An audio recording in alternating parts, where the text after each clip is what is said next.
days ago. Awesome. Okay, we're back with another episode of Diary of an SEO. We have Josh George on today, who owns ClickSlice, and he has over 100,000 students on Udemy, which is a big win. But Josh, a lot has changed since the first time we bumped into you, which was about 2 years ago this month, I think. We met at SEO Underground. It's been a big roller coaster since. So you've had loads of wins. You've been chatting down at Brighton SEO recently. This year as well, you got recently engaged. Congratulations.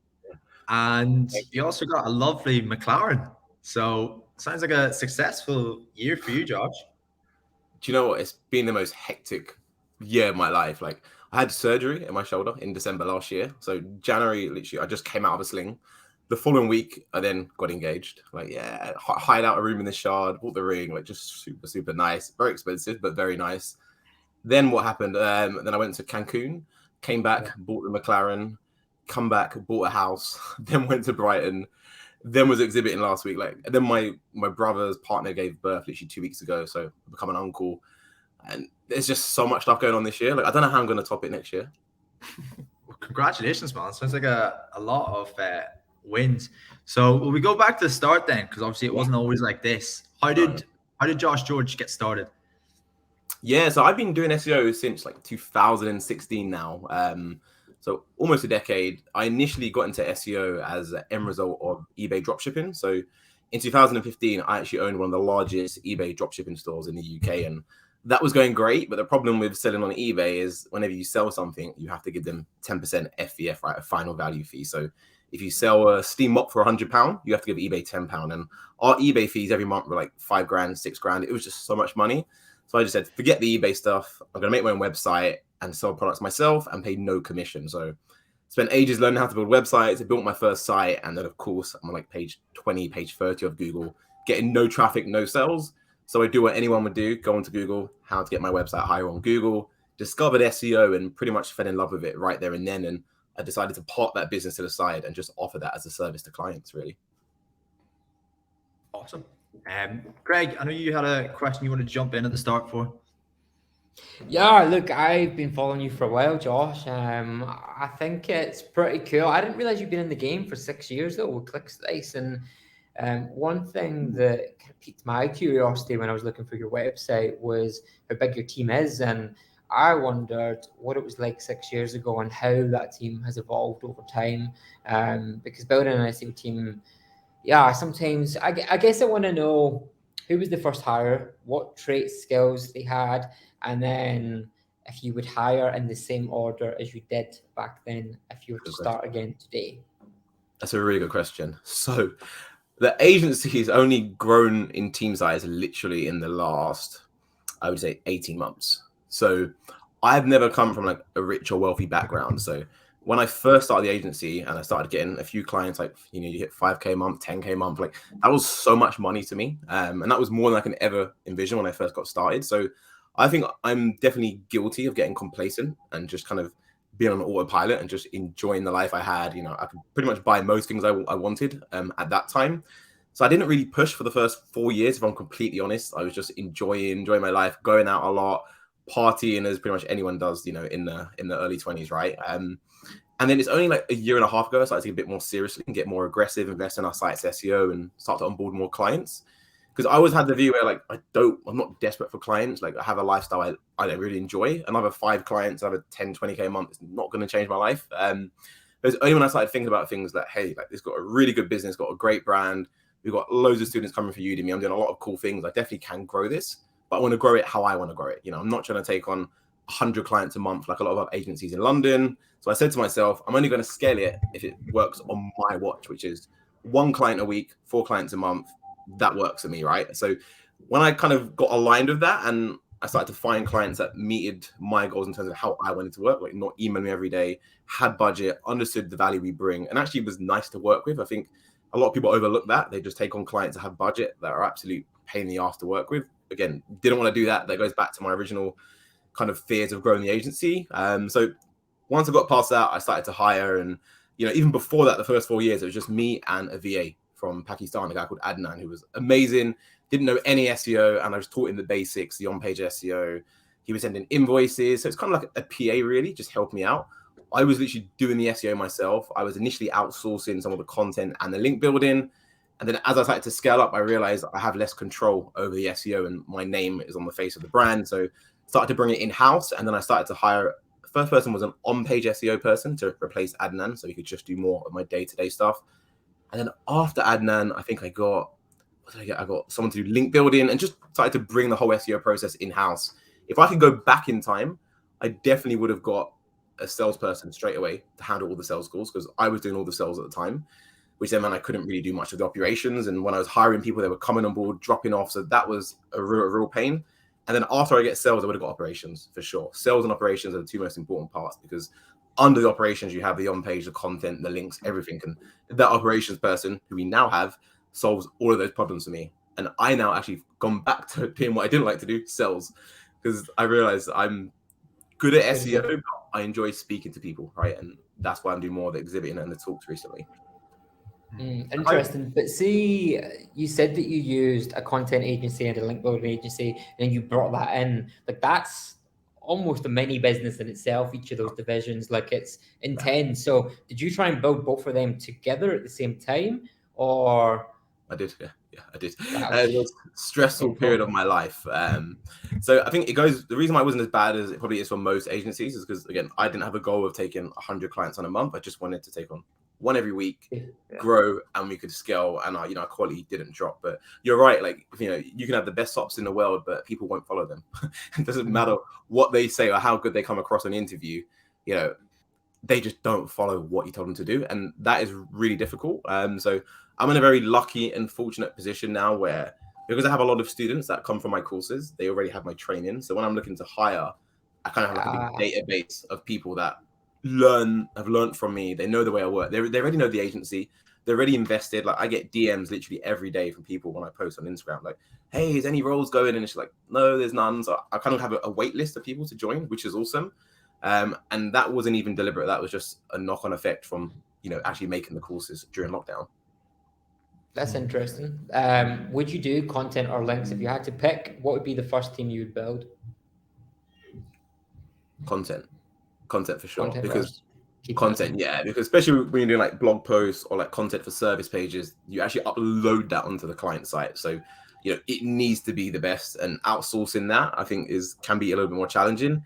Link building, again, it links to the client site, right? But it's not going directly onto the client site. So I think you have a bit more leeway in terms of quality if you were to outsource that.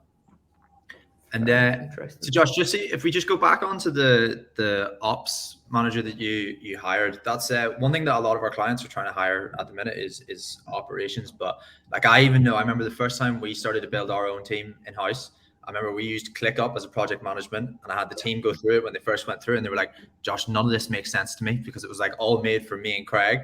So like for that, how do you like, because that's a big role to hire for. Like you really need to trust somebody, and how long did it keep for them to actually transition into the position that they're able to go properly at? So our operations person actually come through one of my courses, and she's been with us since April, I think now, but she's worked with us since October last year, and she started off just doing keyword research. So when we take on a new client, before we even take them on, like we give them a quote, right? And the quote is based on what they want to target. So, I say to her, look, carry out some keyword research, find out what keywords we can target for the client, the monthly search volume, the ROI, and she would go through that process based on what she went through for my course.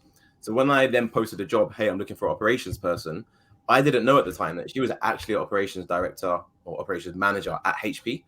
And she said, hey, I'm loving working with you guys. I want to get more involved. I actually do operations on a day-to-day basis. I've got some basic SEO experience. Can I apply? I said, this is a big role. Like I need you to be proficient. But I could tell I had a few calls with her. And sometimes I think like the skills the person has is important, but the actual like attributes and how hard are they willing to work, the work ethic and stuff like that. That is more important to me than the actual skills, because skills you can teach, right? But so who someone actually is and the goals and the desires, I think you can't teach that. You either have it or you don't have that. And she had that times 10. So I could just see it in her, and I knew I could develop her and mold her into how I wanted to be. And she's been with us for 6 months now, because we had a 6-month review literally last week when I was at Excel. And yeah, she's better than me. She's doing way better stuff than I was actually doing. It's awesome, right? Because that's the whole point. You hire someone that's better than you. If they're not better than you, you shouldn't be hiring them. What did Craig, you I know that learn from? Greg, you What, hired a sorry? COO recently, didn't you? That's like taking over operations. How are you getting on? Yeah, I think there's a lot of learning. That's what I was going to ask you, Josh. Like, to hand off big parts of your company to someone and trust them. It takes a lot, and then also set the expectations. Like, that person, when they join, they've got so much information they have to soak up as well. So many expectations, and you kind of need to have an entrepreneurial spirit to do that as well. So I think finding that person is really challenging. I know I've learned a lot from hiring a CEO. What did you learn? What did you learn from? Did you learn anything about yourself or how to approach it that you can share with the audience? Yeah, I think it's a massive learning curve for me. I think the number one like mind block that most people have is like, I'm the best of sales. I'm the best at that. No one can be better than me. And that's generally what I thought initially. And when I go back to my early days of like not wanting to scale, it's like, no one's going to be as good as me. Like if there's no, and if I find someone I have to match, like it's just all these doubts. And I've now realized that, hey, there's people that are way better than you at that one thing. So if you just trust them and give them room to grow, that's also important. Because I don't know if you guys saw it, I put on the ClickSlice Instagram account yesterday, or I put it, Julia, operations director, uploaded basically like a little snapshot of all of the team. And it was basically like, what do you enjoy about ClickSlice? Why did you join ClickSlice? And her thing that she put was, there's so much room to grow, so much room to grow at the company, and there's so many opportunities. And that's because I'm giving her opportunities. Like, you know, I want her to grow. And even at her quarterly, or 6-month review we had last week, you know, she just said she wants more responsibility. That's what drives her. So if I then try and like me do everything and give her nothing, like she's not going to be fulfilled. She's going to be unhappy, and then she's going to leave. So I think what I would say to most founders is you just need to trust the people you hire. If you don't trust them, don't hire them. Like there's no point. And a massive thing that we are doing now is at the end of every quarter, we do calls for clients, like quarterly campaign review calls. So just give an update what's happened in the last 3 months. I've always done these calls. I've always been on there. I sell the SEO. The client wants to see me, but this is the first time that I'm not going to be there. She's doing all of them by herself. She wants to do them. She's asked to do them by herself. So if I'm there, kind of like I'm a dad babysitting, did you do that good? And it puts more pressure on her. I don't need to be there. I should be doing more sales calls, bringing more value to the agency. So trusting someone is so important. And I would say if you can't trust someone, then you need to ask yourself why they even, you know, at your agency in the first place. Yeah, see, I think one thing I've found with hiring managers is like I can trust them to keep the ship afloat and moving, but a lot of managers become reactive, especially if they aren't as experienced in that role. So they do keep everything afloat, but they're reactive. They don't think about how to move it forward, or look, it's really, really hard to find a manager, or I've experienced this in the past, where they think, okay, cool, I've had this problem 3 times in a row now. Rather than fix the problem, let's take a step back, build a system, create an SOP. Did you ever have any of those issues? And if you did, how did you get around it? And I guess another question off the back of that is, we all make mistakes, right? Even I make mistakes as in a manager position. How do you encourage your manager to identify her mistakes and her weaknesses and develop upon that? Yeah, it's all with doing those review calls. So we do a call every 3 months with our team members. So most will wait every year to do an appraisal, but too much happens in a year, like to wait a year to address problems. So with Julia, our operations director, we had a call at 3 months, and I just asked her, like, you know, what do you want to get out of this agency? And like, is there anything I can do to help you? You know, what are your biggest problems? And she made it very clear, like, you know, this could be improved. I think that could be improved. And this is her challenging me. And I encourage her to challenge me, just because we run this way for the last 4 or 5 years. That's because I decided that 4 or 5 years ago. It doesn't mean it's now the right way. And part of me hiring you and trusting you is I need to see some initiative from you as well. Because if I don't see that from you, then you're just a manager, right? And I don't want just a manager. I want someone to direct the business, your operations director, right? So for me, it's 2 different roles. I know some people have, you know, just a manager who will just manage, and then we'll have like a growth manager who will then think, how can we grow? How can we improve? It's probably a bit more streamlined to do it that way. So if you're struggling, then potentially that could be a good opportunity for you to look at someone separate and then work with your current person to improve processes. But if you can get it all in one, I think it's definitely going to be beneficial for sure, especially on cost. And what's Yeah, your see, I think like go for it, Craig? I think like someone is like operations or that, even your staff, right? So even if we just look at like SEO as a product, like Yeah. there's a lot of people as well that you can hire and they just do like they can do it really well. They can follow an SOP, they have the experience, etc. But like we see right now with I mean, look at the helpful content update that's just came out. Like there's so Yeah. much happening and changing. Like I think anyone you employ in SEO has to have their eye on the ball and think about how to make the product better. So I think everyone has to have that growth mindset in SEO these days. And I actually don't like the idea of having a growth manager as a separate role. I think that sets a precedent that the rest can forget about it. I think having someone that can, because you said Yulia, right? You said that she started in keyword research, right? Yeah. So she over the years like done your courses in Udemy? I'm assuming she has, and she's upskilled herself. Like I think everyone that you hire has to do that, right? Yeah, sure. And this is what I mean, where like sometimes how that person actually is in terms of the personality is more important than the skills, because the fact she came on board as keyword research and even wanted to apply to operations, like that's a massive, like that's literally below me. Huge. Like that's crazy ambition. And for me, that's Yeah. green flag. Like that's great. Like I want you to be, have all these crazy goals. And the worst case I could have said is no, right? But then another role she probably would have got anyway. So for me, it's good having that. But someone would have said, oh no, I'm not ready. And, I don't want to go for that role yet. Maybe I'm inexperienced. But just throwing yourself in the deep end, it just helps tremendously. And of course, like there are going to be times where your team make mistakes, which is what you asked part of the second question. And the way I touch on that is just like, it's okay. It's human. Like I don't mind you making a mistake, no issue whatsoever. But I have a problem if you make the same mistake twice. That's what I say to very clearly to the team. Like I don't Mistakes care. are good. Yeah, for sure. Like we had so many mistakes. Like hopefully Yulia won't mind me saying she made a massive mistake last month and cost us like over $1,000 just one typo. But it's not a problem because she won't make it again. And she'll do better. And she's actually more annoyed at herself than I was annoyed at her. Like she was so upset. She was like, deduct it from my salary. Like I'm so like, no, it's cool. But again, it Yeah, I showed love me that. she cares. It shows me she's invested, and that's ultimately all I care about, because money can be replaced. People are definitely a lot harder to be replaced for sure. Yeah, I love that too. Like the more mistakes you make, the better you become, right? If you approach it with the growth mindset. I read this thing about like PTSD and what was it? Yeah, most people get PTSD and like they fall into a slump, but there's a small portion of people that get post-traumatic growth and like some big painful event. Like so Yulia there felt really emotional because she didn't want to upset you or the company. She's building this with you. So off the back of that, that could have been the catalyst for another huge spark of growth. And I love like being able to talk about post-traumatic growth. So anything bad that happens, like you can grow from it if you have the right mindset. And I think, yeah, the way SEO moves, like mistakes are bound to happen.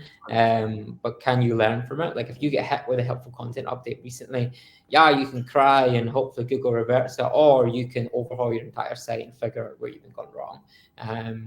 And the ones that overhaul are the ones that will win. They'll be here in 10 years, right? For sure, it's spot on. Like I think, like I said, that mindset is just for me so important. Like I'll take on someone with the best mindset that has zero SEO skill because I can train them SEO, and I can't train the mindset. I mean, you can, but they're just going to revert back to the old ways because old habits die hard. Like even when I done Eula's review last week, so normally I go for the things she's doing well and the things she's doing bad. She said to me, I don't care about what I'm doing well. I just know what I'm doing bad about. It's just like, she just wants to grow and grow and grow. So when we do our feedback, we speak to all our other team members and I ask them to give me 3 things that you think Yulia does well and 3 things she does bad. And I get feedback from the whole team because other team members will see different parts of that I don't see. And again, like, it just helps the whole agency grow. So everyone does that. Everyone gets the same 3 things, 3 good and 3 bad. And we actually check these the next 3 months. Have these been done? If not, why? Like, are you serious? Do you want to be here? Do you want to grow? Are you happy? Are you not happy? If not, then no problem. You're probably not the right person for us. We're not the right company for you. Like, it has to make sense. And everyone at ClickSites is here by choice. No one has to be here, and that's what I really thrive on. Yeah, I love how confidently you talk about Yulia as well out loud. Like you're hyping Yulia up, like there's people listening, and you know what it's like in SEO. Some people will be thinking, "Can I poach that person? Can I poach that person?" What do you do to like you're very confident that she's part of your vision and that she'll remain part of your vision. Is there anything you've done? And we've just released a lead magnet on how the best companies retain talent. So I don't think we asked you. So I'd love to know if you have any secrets or anything you do that keeps your staff part of the team.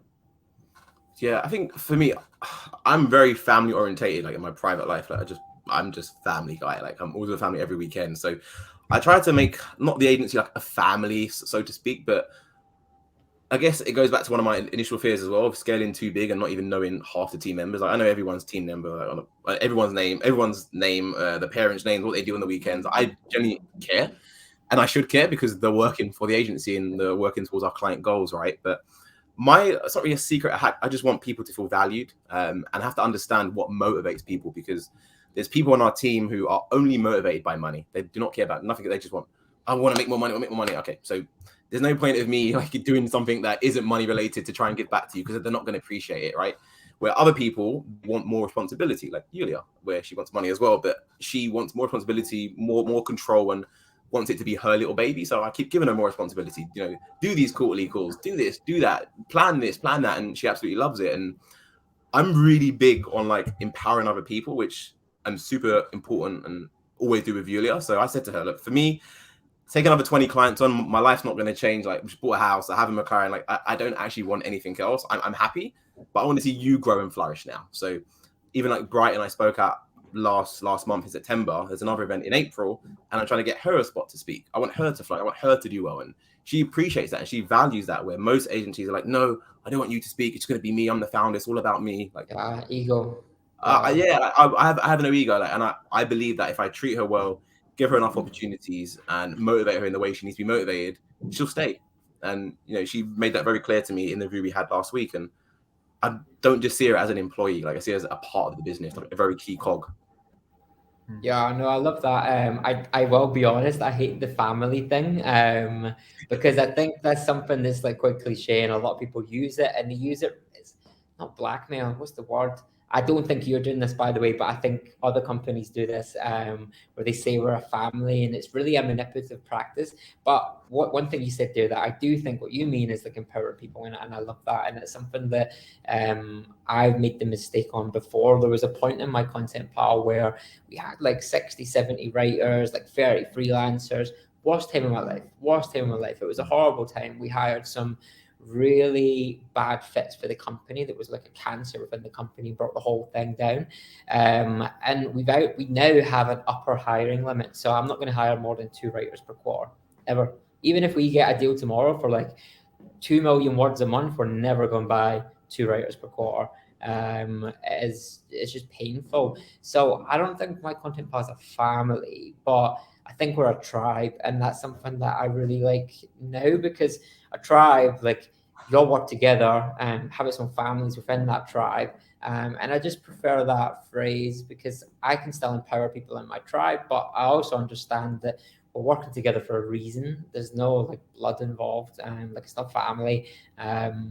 So I think that's one change I've made at my content pal, and we've started to push our writers out publicly too. I was always petrified before that people would steal my writers, and I think like having that fear is the thing that actually makes writers leave too, because you take all the credit and stuff, and having that negative mindset is the thing that pushes them away almost. So I had a lot of learning to go through before I got to where I'm at just now, and it sounds like you've done really well. Have you had any big mistakes where you maybe had too much ego, maybe you stole all the credit, or sounds like you've done a really good job?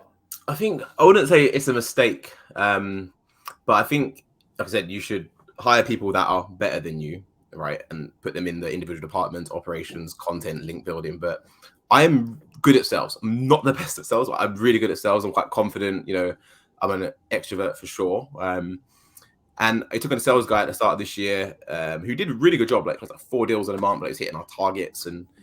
But I think it just didn't align. Like, his goals and his future of what he wanted to do wasn't ClickSlice. So it was kind of like, why did I even hire them?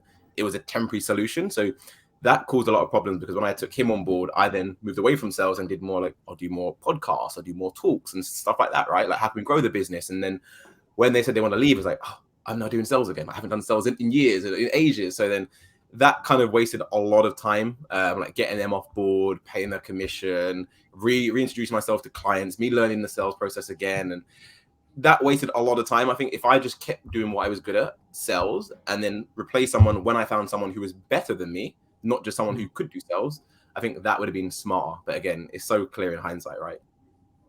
Do you get energized off sales calls? Like, do you leave them energized, or do you leave them I love it. like, okay, you love it? It's a game. It's a game to me. Like I love it. Like it's like you're speaking to a female, like you're trying to convince them why you're good for them. Like, but for us, it's a lot easier because a lot of our leads come into us inbound. Like we rank like #1 for like SEO agency, SEO consultant. So people already know about us. They know what we sell. They know what we do.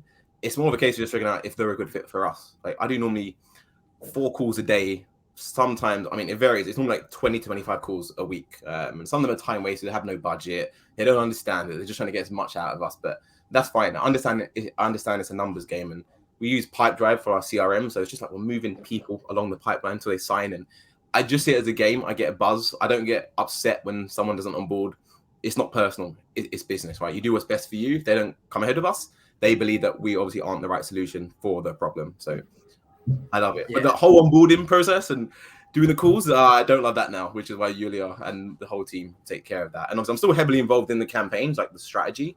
I'm just not actually the one executing the campaign. Yeah. How do you hire? I find it Sorry, really, really buzzing as well, getting in on client calls. Like I've said to Craig loads of times, I get so buzzed off.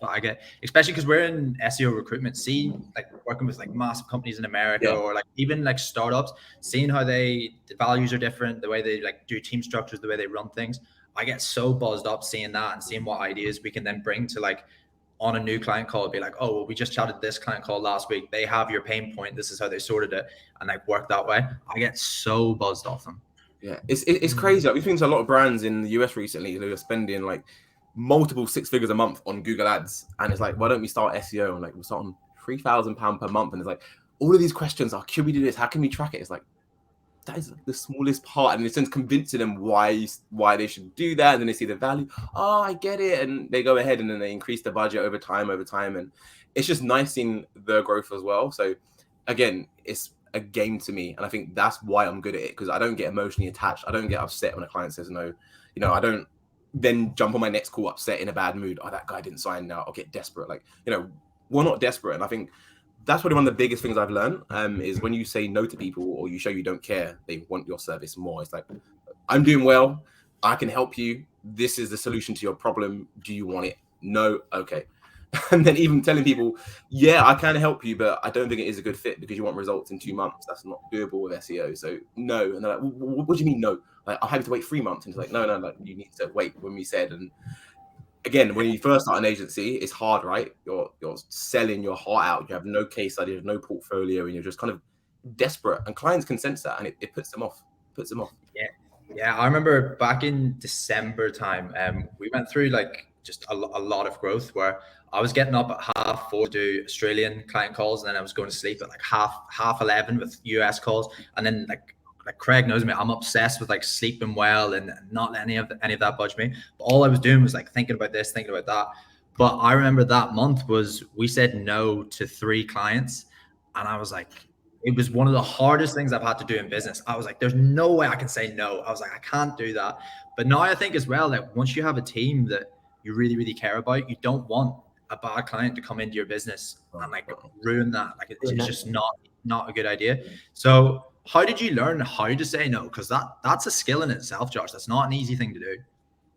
Yeah, I think for me it was quite easy, probably easier than most, because I didn't want to scale anyway, and I wanted the right type of client. So it's like, if I'm going to do this, it has to be worth my time, like basically. And again, it's not even the budget; it's the type of people we work with, because we have clients that have really good budgets, but then they just talk to us like they don't value us at all. Like, what did you do last month? Question mark. Like, not even hello on the email. And I mean, you don't have to do that, but I like that stuff. Like, just show some level of respect, and I'll show it back, right? And I think for me, like I said, I took on even one bad client this year in Jan that I shouldn't have took on, but they were really good budget in a really good niche I wanted to get in and get a really good case study.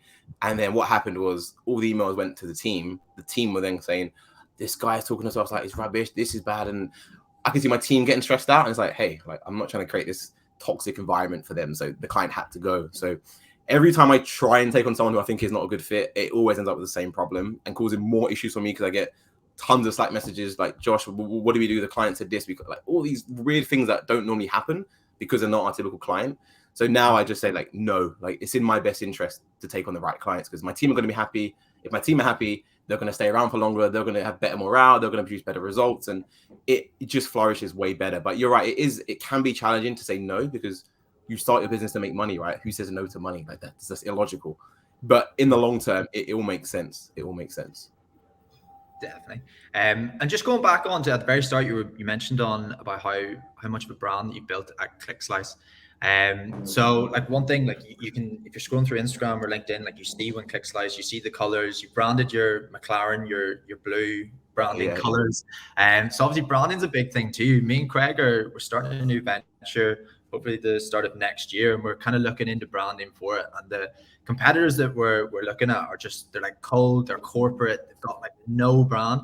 I feel like we've done pretty well with SEO for Hire for branding. Craig's done great at my content. But what kind of advice would you give for somebody building out a brand? Because like, yeah, you just see a lot of companies that just don't have a brand, and it's, yeah. What advice would you give?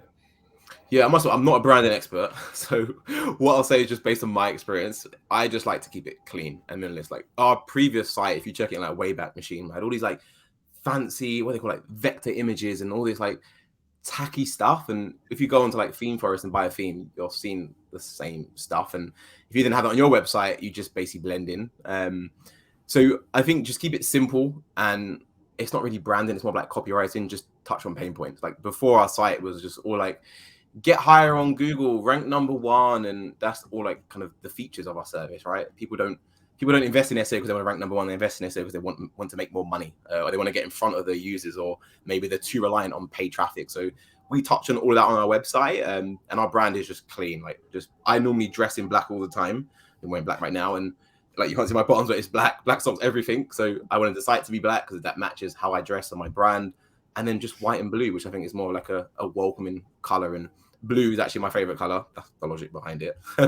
So again, it's not a branding like guide 101 that will change your business. Just gone with what works for me. And I've just tried to be consistent with the brand across whatever platform we promote on. So, you know, a lot of people will have their brand website. It'll look great. And then they'll publish something on LinkedIn and they'll create a custom graphic. And if you looked at the graphic alone, you wouldn't even know what company it's for. Like it doesn't align. So just be consistent. And over time, you know, you'll get that brand. And again, I wish I could say like do ABC. I don't. I'm kind of not winging it as I go along, but I'm just being consistent with our colors and making sure if you send something to someone without any context of it come from, they should be able to say, "Yeah, that's from ClickSlice." It's got the same font, the same font weight, it's the same style, the same type of images, and you know, it's something we're actually doing at the moment as well, changing out all of our images on our older blogs to be more custom and on brand to how we are. Because at the moment, they've come from Pixabay. Again, doing what everyone else does. So again, I'm blending in with everyone else. So that's not what I want to do. Awesome.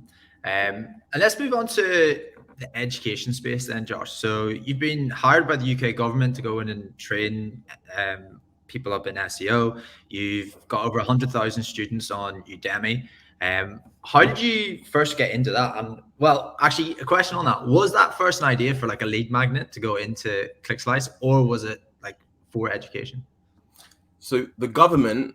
So we actually have a page on our website for SEO training. We used to rank #1 for SEO training in London. Government is in like Canary Wharf, the CMA, Competition Markets Authority Department, who basically stop mergers from happening that would give unfair bias to consumers. So like if Nike tried to buy Adidas, like that's not fair because then they can increase the price of trainers and you don't have any other options, right? So they handle that. And the guy just literally searched for SEO training in London. I had a discovery call get booked. I was like, .gov.uk? Nah, it's got to be like a joke. It's got to be a joke. And I jumped on the call. The guy's like, just so you know, you can't record this, can't repeat. I was like, whoa, what's going on here? And it turns out it was legit. So I did like 2 sales calls with them, said what I can cover, and then just went to Canary Wharf and actually did the training, which was actually one of the first trainings I've actually done because I've tried to stay away from them. So this is what I say to the team and shows that I actually care about them. Is like, if I do a training gig and I charge whatever it is I charge for a day, right? I'm the only one who benefits. The money comes to me. Nothing goes through to the team. There's no extra resources, no extra work. So the team don't benefit. And I don't want to do things that just benefit me. I want everyone to kind of make money off these new clients we take on. So that's why I kind of took a step back from that. But yeah, to answer your question, they came in directly for inbound and it was real. Wasn't intentional. It was more just, it's a page to do with SEO in London. I want to be relevant for SEO and London. So let's put it on the site, increase our site's authority and relevancy. Perfect. So that was the logic behind it. For the Udemy stuff, this kind of goes back to me saying no to clients. So we get a lot of leads, or not really that much anymore, of clients that have like £500 per month or £1,000 per month, and they want to target London, and like that's not enough budget to get good results, especially in competitive markets, right? So I just said, instead of me saying no to people, let me just make a course. And when they say no, I'll say, why don't you take the course and then just implement it yourself? So that's how I got into courses. It wasn't like deliberate to try and build a brand. It was just to try and make money from the leads that I was turning away, basically. And how's it going? Do you have to actively go in every few months, update things, like, or is it just one course that you made that's just going on now? No, it is very time consuming. So I have like 19 courses, I think, for sale now. The first one was a course on local SEO. I'm just looking actually now. 22 courses, but technically it's 19 because some of them are translated in Korean, which Udemy do for free, which is nice.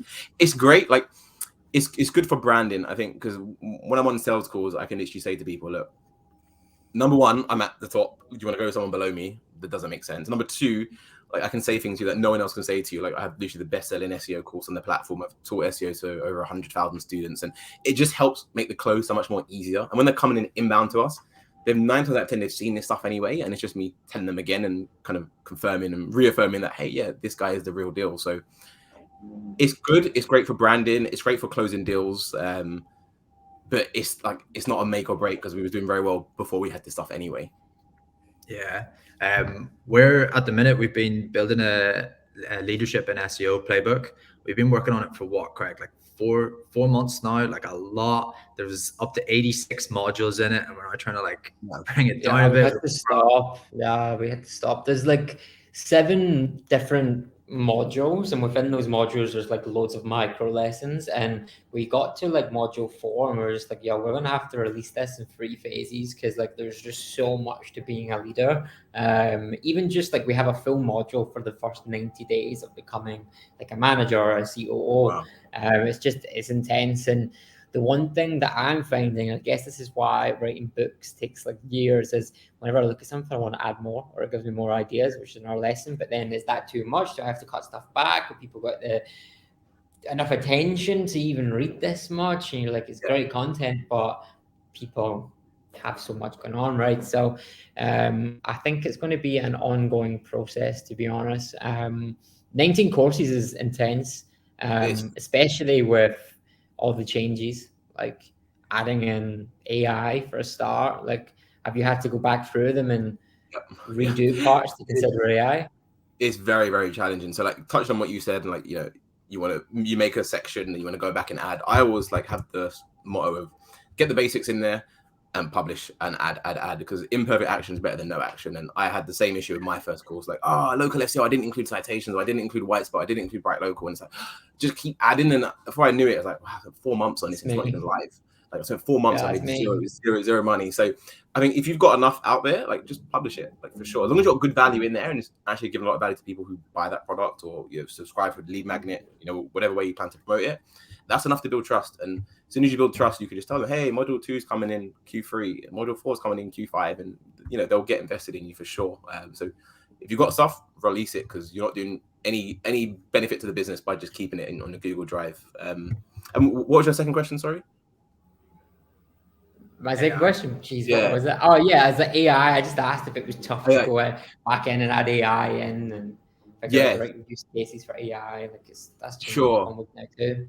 So I've just added one or two videos on AI, just basically speaking about how it's going to change SEO and how it's still too early to be using AI content on your site, complete 100% complete AI content, basically. So I'm kind of telling people that it's coming and prepare for it, but not saying exactly how we're doing it at the agency yet, because we still have human writers. I think that's the way forward. People value that. And when a client onboards, we have an onboarding call. Like I have Emma, Lucy, they're all on the call and they can speak to the client. And clients value that. Like I can't just say, hey, here's ChatGPT.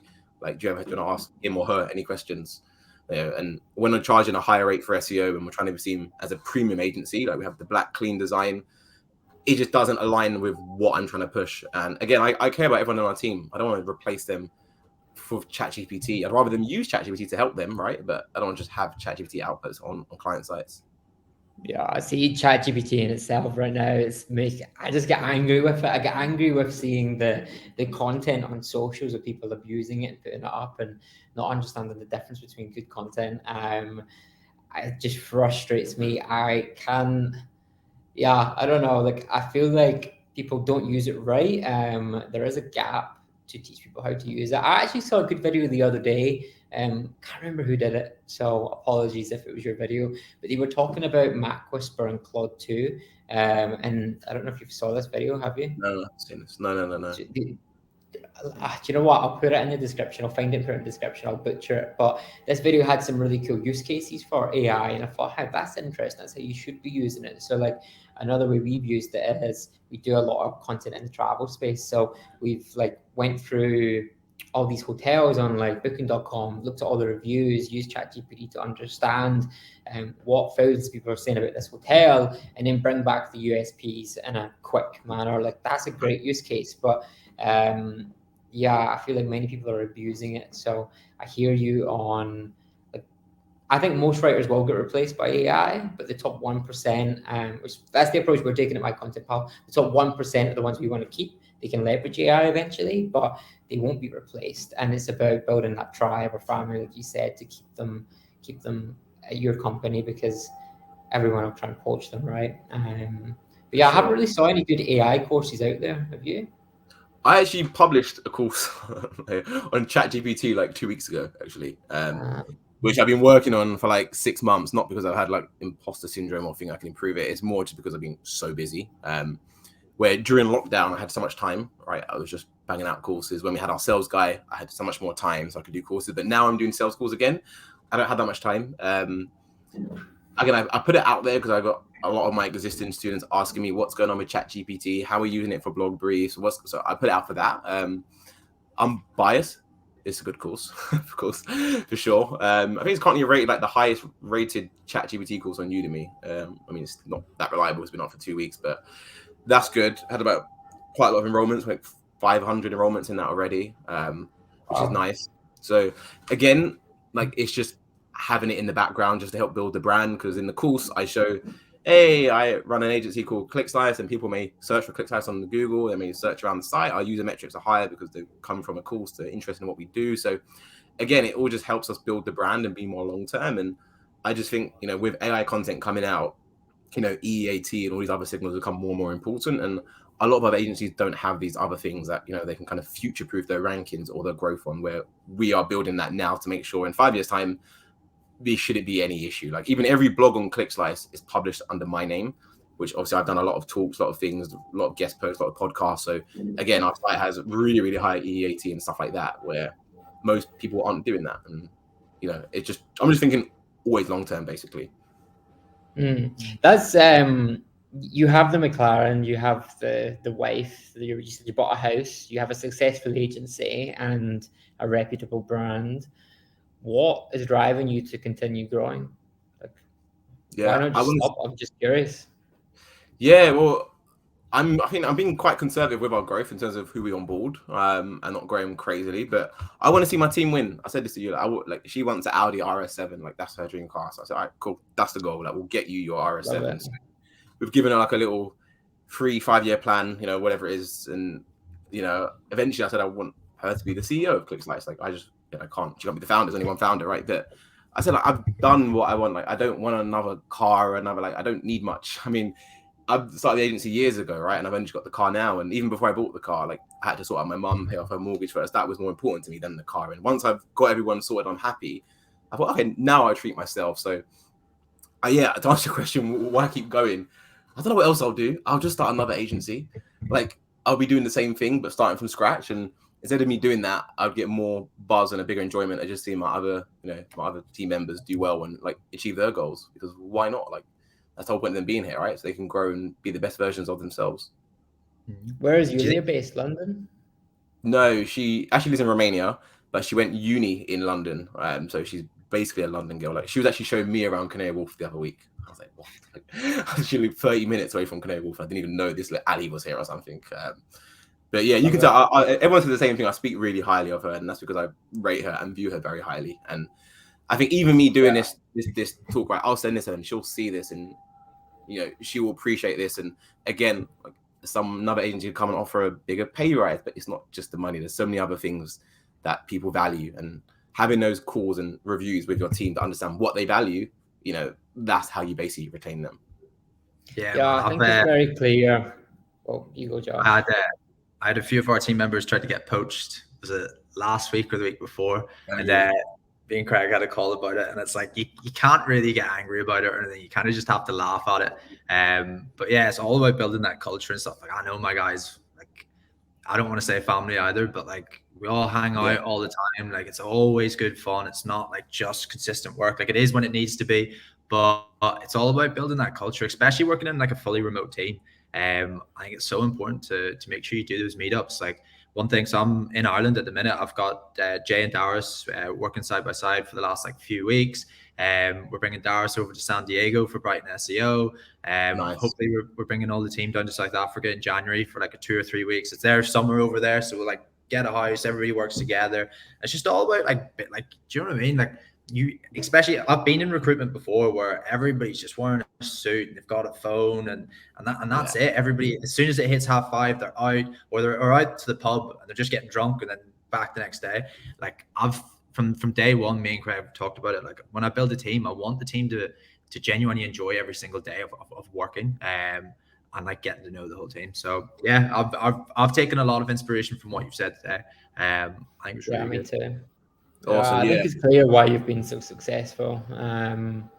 Yeah, very clear. Yeah, and I think even like the team stuff, I've only started doing that recently, and it's just been game changing. I did not realize. So I thought I knew my team. Like, so one of the on-page guys joined us in like what was it, June, July, and I've never met him. I just had a call with him and qualified him over the call, hired him and whatnot. And I met him at Brighton SEO. So yeah, he just came in. We had a nice Airbnb, and I actually know this guy in his private life. And I feel like knowing the private side, and some people say it's unprofessional, just know the professional, and as long as they're good, they're good. I disagree. I think, especially for me and in my experience, the more you know about their personal life, not too intimate, obviously, but it gets you a better understanding of how that person is and do they actually really align with your brand and what do they want to achieve. Like the guy I was talking about, I won't name him, but he was saying like he loves on-page SEO, but he wants to get into sales. I was like, oh, okay. I didn't know that. Like I never would have known that, right? And he probably wouldn't have said that over a call, but now he knows me. We've had a few drinks together, had a few meals. He feels more confident around me. And I want him to be confident. Like, so what if I'm the CEO founder? Like, does not matter. Like, I'm just a normal person like you. We're all on the same goal, trying to grow the business and see everyone win. So yeah, the team meetups are for good. I tried to match them up with targets. I don't know how you guys do it. You guys probably done a way more than me. So, yeah, we hit a target. I said, we'll go Vegas in March. Again, we'll just sort everyone out and everyone's working towards going Vegas. So it's awesome. And I'm excited. I've never been to America in my whole life. So it's an excuse for me to go as well. Yeah. Have you, I think it's funny as well. read? I think it's funny as well. Your girl wants the RS7. Darius, our head of recruitment, wants the RS6. So really? Yeah, so that's pretty cool that they align as well. But yeah, go ahead, Craig. What were you gonna say? No, I was just going to ask Josh if he had read the book Impossible. I think it's by Stephen Kotler. Have you read it? I must admit, people always get so shocked when I say this. I do not read that many books. I must admit, I don't. I listen to a lot of podcasts. I do read a lot of blogs online, but I don't actually read. Like I've got a shelf over there with about 7 books on, and I bought them with good intention to read them, but I just haven't. And I don't know. There's no reason why I completely agree. You get so much value out of books. I don't know. When I have free time, I just don't want to read. I just want to spend time with my family, and just chill out and do anything other than reading or working. I know some people see reading as a leisure. I wish I could get into reading. I don't know what the reason is. I'm honest with you. Hopefully, you guys can convince me why I should be reading. And I know why. I just don't read. It's bad. It's really bad. It's like a muscle. Where you just start, even if you take a break and you start again, 5 pages is intense. But I don't know. I probably read 50 pages a day. Like for me, it's something that I can zone out on. And I've got over 350 books on my Kindle. I reread the same book again. It just gives me different ideas all the time. It's almost like having access to someone else's mind. And something that's helpful. I think one thing that I've not done in the past year that I should have done a lot more is I stopped networking. And I know you do a lot of networking. You have quite a close inner circle, right, within the SEO community. Is that right? Yeah. So when I first got involved in the SEO industry in 2015, 16, there's a few big guys in the UK that do SEO, and they kind of took me under the wing, and that helped me out a lot. So I always give props and show respect because I wouldn't be where I am without them, for sure. Whenever they have events, I always make an effort just to go and attend. Like one in Birmingham, Search Birmingham that Charles put on. I can't remember when it was. Yeah, that looked really good. June, July. That was a really good event. But then I get most value out of actually just speaking to the guys at the bar. Or They hit you up. Yeah, like energize you. Yeah, we should pretty much. Doing. Yeah, we should pretty much how we met you guys, right? At the bar in SEO Underground. I think we spoke at the conference.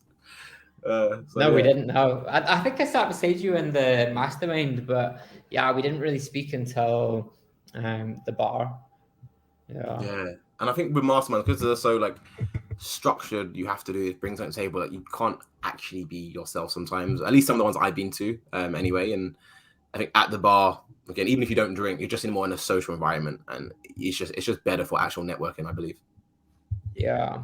No, I do miss it. I just when I was in South Africa, I mean, I was trying to look at flights to go and see Josh in San Diego for Brighton SEO, and the flights are going to work out at like £2,400. It's just like, no. And then Josh sends me one. It was like 50 hours in the air for like £800. And I'm like, I'm not doing that. I'm not doing 50 hours in the air.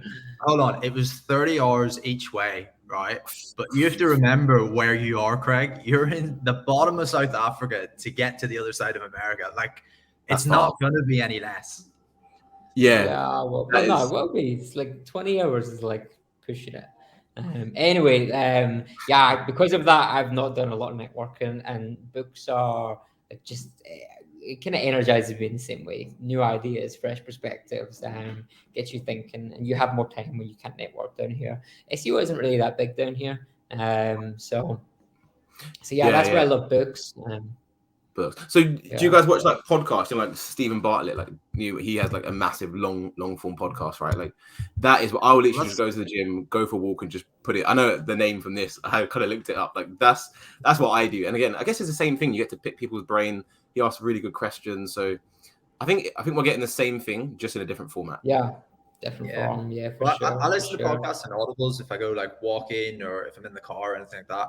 But for me, there's nothing better than, especially just before you're going to sleep as well. I like the idea of like putting those ideas into your subconscious. Yeah, planting a seed. And then you like wake up the next day and you're like, oh, that would actually work today. And there's on that as well, Josh, there's a app Craig introduced me to called Readwise. So we both have Kindles and we both like make a load of notes, highlight things. And I just in my head always thought that they were like once or twice a year, I'll go back and maybe go through them. But Readwise takes all your notes and your highlights and basically sends it to you as an email like once a week. So you've got like your top highlights and notes. So I'll see stuff that I read like 8 months ago and I've like completely forgotten. I'll see it in an email like, oh, guys, on the Daily Huddle, let's talk about this. This is something that we could introduce to our business. But awesome. That sounds cool. That's really cool. Cool. Well, look, Josh, hopefully we bump into you again sometime soon. It's been too long now. 2 years sounds crazy. It feels like a decade, to be honest. But yeah, man. Hopefully, I think it feels like yesterday. Like I can remember that night pretty well. Yeah, didn't you guys go out after actually? And I had a quiet one. I'm sure you guys went out. Yeah, you guys are wild. Yeah, I went back to the host. Yeah, we went out and there was a few people that, let's just say the place we went to wasn't for like, older people. And there was a few people that just didn't get in. Right, got you. Which is quite funny. But yeah, Josh, honestly, thank you so much for coming on this. I think a lot of people get a lot of value from this.